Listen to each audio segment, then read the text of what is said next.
Hola a todos los amantes de la voz. Soy John Loza y estoy una vez más aquí con ustedes. Mucha gente me escribe y me dice, John, queremos que ya empieces a ver la parte técnica y les prometo que voy a hacerlo, ¿no? Vamos a ver desde cómo funciona la voz cuando se canta rock, soul, blues, ópera, jazz, cómo funcionan los efectos de una manera tan simple, sin lastimarse, sin fatigarse, y vamos a desmenuzar todos los secretos de la mayoría de los cantantes, ¿no? De una forma muy simple y lógicamente con el ejemplo para que ustedes en un momento puedan trabajar y poder usar su voz de esta manera sin que se lastimen. Pero en primera instancia es muy importante que veamos toda esta parte de salud vocal. La razón es la siguiente. Si nos vamos directamente para la parte técnica, si no entienden toda esta primera parte de la salud vocal, pues se van a lastimar porque no van a tener el cuidado previo. Entonces, para empezar un entrenamiento de voz que genere realmente una mejoría y una optimización en el sonido de nuestra voz para que se elongue, para que cantemos más poderoso, más agudo, lo que quieran sin lastimarnos, necesitamos saber primero qué cosas debemos evitar, ¿ok? Hoy vamos a hablar de otra lesión muy común, otra lesión adquirida, que es el famoso pólipo, ¿ok? El pólipo vocal se produce como la mayoría de las lesiones que hemos visto anteriormente por el abuso vocal, por el exceso de tensión muscular que se genera en el vientre, que al generarse tensión en el vientre se genera automáticamente tensión en el cuello, lo que genera que las cuerdas se junten mucho y se raspen, ¿ok? Esa tensión y esa estrechez excesiva de las cuerdas vocales genera algo en el cantante que se llama compensación, es decir, no puede cantar a volumen bajito o piano, tiene que cantar a más volumen, es decir, tiene que casi gritar. Esto ya es un abuso vocal.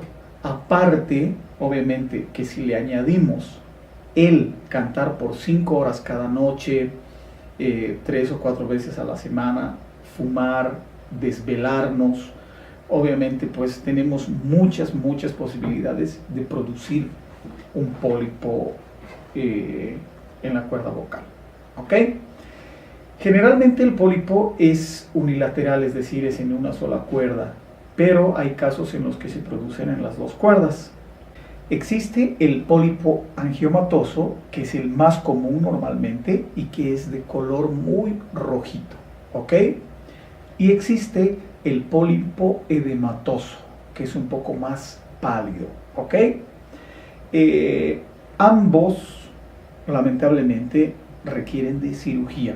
La cirugía por un experto es generalmente fantástica. El pronóstico es muy bueno, la voz regresa en un 100%. Cuando se ha producido el pólipo, la voz se vuelve ronca. Esta ronquera es constante, es decir, no se quita, es todo el día, todo el tiempo. No existe la voz de falseto o falso, no se pueden cantar en pianitos o bajo volumen.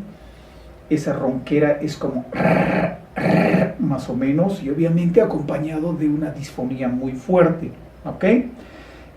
Cuanto más se abuse de esta voz, pues el pólipo se irá volviendo más grande y puede ir produciendo una lesión de contacto en la otra cuerda, ¿no? Por lo tanto, a veces se necesitan 2 cirugías, ¿ok?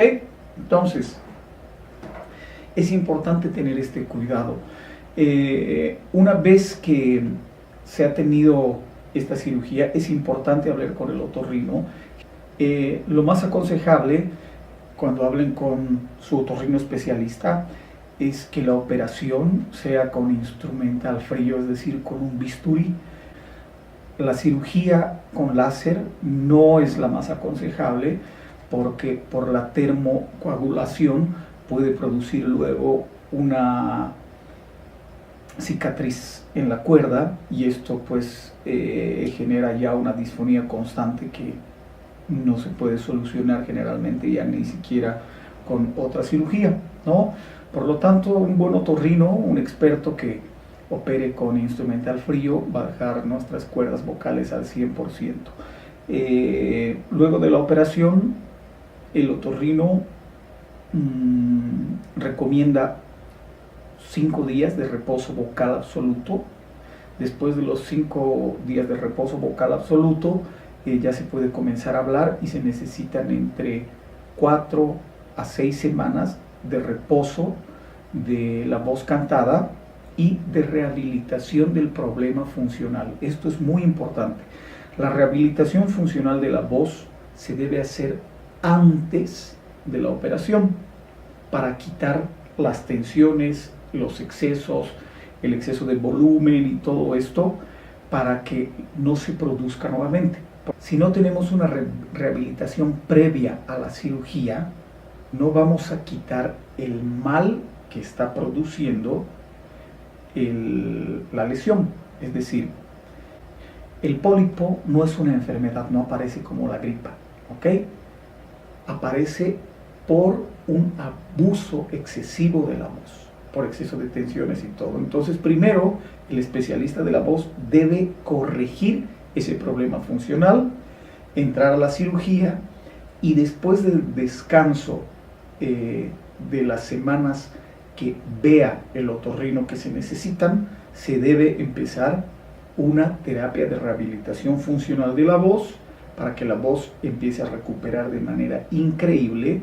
Los cambios son fantásticos para los cantantes porque pues después de tener una voz grave, ronca, de haber perdido sus falsetes, de tener un rango de voz muy corto, cuando han pasado unas semanas de la cirugía, la voz es hermosa en su timbre, bellísima, el rango es mucho más amplio, la voz de falseto es finísima, aguda y con una buena rehabilitación ya no tenemos la posibilidad de lesionarnos nuevamente y podemos utilizar nuestra voz por muchos años. ¿Ok? Entonces, no olviden soñar mucho, luchen por sus sueños, el mundo necesita cantantes, el mundo necesita música. Nos vemos la próxima, tengan una semana fantástica, bye bye.